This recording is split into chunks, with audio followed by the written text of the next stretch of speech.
Prime Minister Narendra Modigi Manipur Khongchat Wahanthok Yaode haukiba sahi lisingani kunga humdoi ki May 3 Manipur thokib irang asi Prime Minister na loisenba haujuk phawal ngamdaba asi peningai oide haina CPIM Manipur State Committee na thadrokpa cherola mana hairi cherola sina makata na hairibana Prime Minister Narendra Modigi Manipur Khongchat asi mamangi Congress government gi matamda paikhalamba project sing aduki maikum hangdokpa khaktani maramasina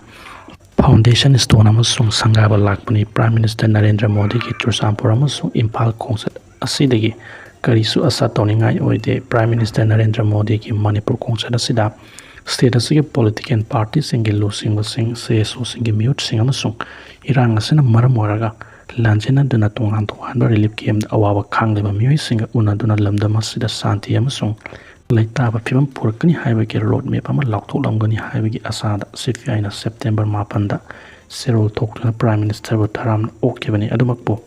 Highly Batazava Dogi Ona Tenava Central Amsung State Government Maiki Manipur totally Irang Sigi Matang Prime Minister Unadan Wari Sananaba Tarang Toki de Amasung invite Amata Torkide Prime Minister na Manipur leading a Manunda relief game the Awawa Pibam Kaya Mayuk Matuna internally displaced persons singna relief game the Khongchat Wahanthok authorities sing Maiki dege Chursanpur amasung Impal the Wahanthok public meeting adugi manak nakpa kada khangat laba IDP kakam unahanaba thawrang toki Manipur thokliba wathok asi government gi Maiki dege political party CSO amasung stakeholders singa discussion amasung dialogue tawduna santi amasung tangdu loitaba puraknaba honaba haibasida thawai yawraba khaktada lamdam asida santi purakpa ngamgani unite oiba amasung henma pangan kanba Manipur amo oihanamagi damakta miyamgi interest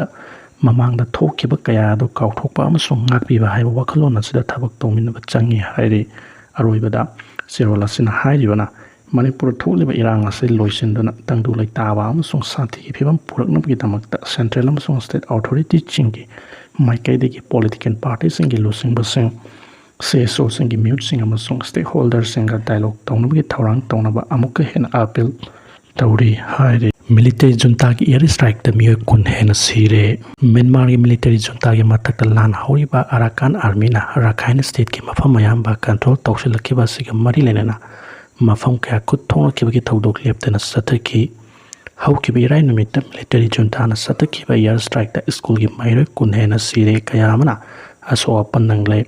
Arakan army ki Maiki digi Fongdok kibada military junta ki Maiki digi Pawn samanga lomba bomb sing haukiba irai numit ki numidang athengbada Koktau township ta leiba private school ani da bomb sing thadabada mairoi sing ado misimina thokibani lekidaba sing ado misam ngaktani adubo thongdo asigi matangda military junta ki Maiki digi di awafama mata Fongdok ba leitre UN Central Agency ki Maiki digi military junta na sathakiba etik adubu akan mamongda condemn tawkre Rakhine state ta Arakan army amasung military junta ya marakta lepna khuthongna gi thawdok singa sina angang kaya ma de victim moire haina Fongdokre panbaya badi Rakhine state ki mafam mayamba Arakan army na control toksalaga leiribani